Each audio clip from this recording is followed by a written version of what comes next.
Bonjour à tous et bienvenue sur Mechatronic. Aujourd'hui, je vais vous présenter la nouvelle version de T-Rex qui va sortir incessamment sous peu dans iOS et qui permet de gagner un petit peu plus, de gratter encore un peu plus au niveau des cartes LHR. Donc c'est une vidéo qui concerne évidemment que les cartes LHR. Et voilà, donc si ce genre de vidéo vous intéresse, abonnez-vous. Et puis sinon, mettez-moi un petit pouce bleu, ça m'encourage. Voilà. Donc je suis depuis un petit moment comment dire, les versions bêta qui se sont suivies sur le Discord de T-Rex. Et donc j'ai testé moi la version 0.25.10 qui permet d'augmenter la puissance du LHR, voilà, d'augmenter, de gratter encore un petit peu plus et de miner toujours un peu plus, hein, voilà. Voilà, sachant qu'il y a eu quelques bugs, par exemple voilà, sur les cartes avec de la RAM GDDR 6X, ça fonctionnait pas bien. Voilà. Après, il y a eu une autre version qui est sortie, alors celle-là je ne l'ai pas testée, c'est la 0.25.11. Voilà, il y avait quelques petits bugs, machin. Et puis, ils ont sorti une version finale qui est la 12 et que je vous propose d'installer et de tester ensemble. Alors, moi, je vous conseille de faire l'installation quand il sera disponible, hein. Voilà. Et puis, on va la comparer à LOL Miner. Voilà, la dernière version de LOL Miner. Donc, qu'est-ce qu'il y a dans cette nouvelle version? Donc, ils augmentent le LHR, donc on passe de 72%, 70, 72% à 78, 79%. Donc, c'est quand même pas mal. C'est quand même très intéressant, hein. Par exemple, si vous aviez une carte qui minait à 40, 41, je pense au 3060 Ti par exemple, bah, elle minait dans les 42, 44. Hein, bah, avec ça, vous pourrez monter à 46, 47, peut-être même 48, avec un peu de peau. Voilà. Et puis, ne pas oublier le mode low power. Euh, on a un équivalent chez Gminer, hein, du mode low power. J'avais fait une vidéo à ce sujet, où c'est très intéressant puisque ça permet d'économiser pas mal d'énergie et de continuer à miner quand même à 75%. Donc ça restera quand même supérieur à ce que vous avez déjà, tout en économisant de l'énergie. Donc ça peut être pas mal parce que des fois pour gratter 2 ou 3%, la carte va consommer beaucoup plus. Voilà. Qu'est-ce qu'il faut savoir encore d'autre? Donc au niveau des drivers, bah, faut que vous fassiez faut que vous fassiez la mise à jour des drivers, hein. Donc soit en version 470, soit en version 512.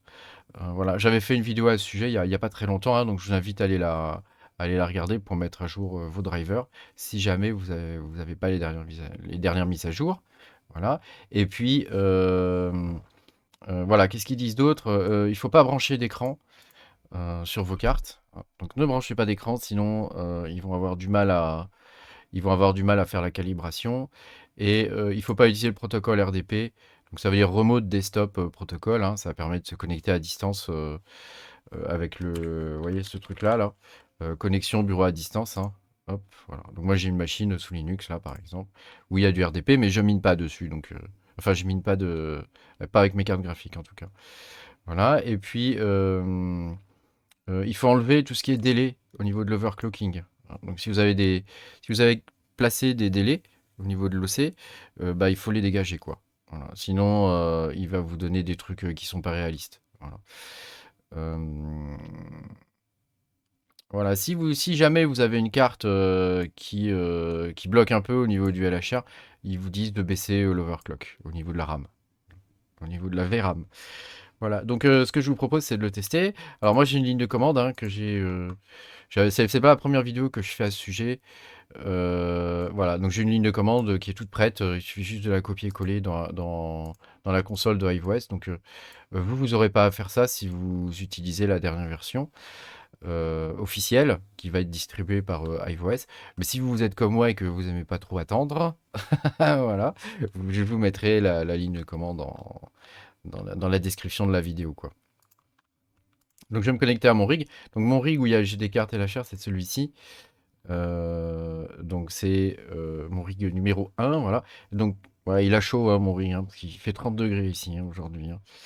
Et j'ai pas encore allumé la clim, mais je pense que ça va pas tarder, hein. Ça fait chier. Ça coûte de l'électricité. Donc là, on a Ici, comme vous pouvez le voir, on a à peu près 46 MHS pour les 3060 Ti. Donc c'est ce qu'on va prendre en référence, hein. Sachant que j'ai pas analysé le nombre de shares, hein. Vous savez que les MHS, c'est bien joli, hein, mais ce qui compte au final, quand on va sur une pool, c'est le nombre de shares, hein. Et alors peut-être je peux vous montrer Flexpool. Voilà, j'ai une appli, moi, Flexpool, toc, hop. Et ça permet de voir à peu près le nombre de shares. Donc là, on regarde sur le worker 01, en hash rate rapporté, j'ai 303 et j'ai en hash rate actuel 273. Bon, le hash rate actuel, il peut varier, hein, c'est normal, hein. Ça, c'est normal. Et donc, ce qui compte le plus, c'est ça, en fait, hein, c'est le nombre de shares, hein. Voilà. Donc, j'ai pas fait le calcul au niveau du nombre de shares, hein, mais ça, je vous invite à le faire et puis à me faire des retours, hein. Donc, alors, on va ouvrir une console. Donc, moi, je clique sur l'adresse. Ce que je fais habituellement, moi, c'est que je clique sur l'adresse IP ici. Ça ouvre un shell in the box. Ici, en nom d'utilisateur, je tape user. Mot de passe, je tape 1. Ensuite, je fais un clic droit et je fais paste from browser ici. Donc, vous, si vous installez la dernière version, vous n'aurez pas à faire ça, hein, celle qui sera proposée par iOS. Et puis, je lance. Donc là, il va arrêter le miner. Il télécharge. Et il va remplacer. Voilà, là, il a extrait les trucs. Et voilà. Donc là, normalement, c'est bon. Il a fini. Ah, mais attendez, j'étais sous LOL Miner. Ah ah, j'étais sous LOL Miner. Eh oui, j'ai oublié de changer. Donc on va faire le changement ici. Toc. Edit. Et on va prendre T-Rex Miner. Voilà. Voilà, voilà, voilà. Alors, on va faire mode de TD Watch pour voir où il en est. Eh ben, c'est bon, il a pris la bonne version là. On a vu défiler vite fait là la version au début là. C'est bien la 12. Voilà. Donc là, bah, ça a l'air de bien se passer.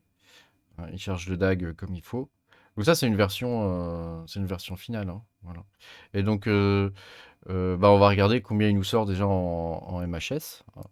Et il faut attendre qu'il ait fini la calibration, hein. Ça peut durer un certain temps. Et puis on va voir ça, hein. Ok les gars, donc là ça s'est stabilisé.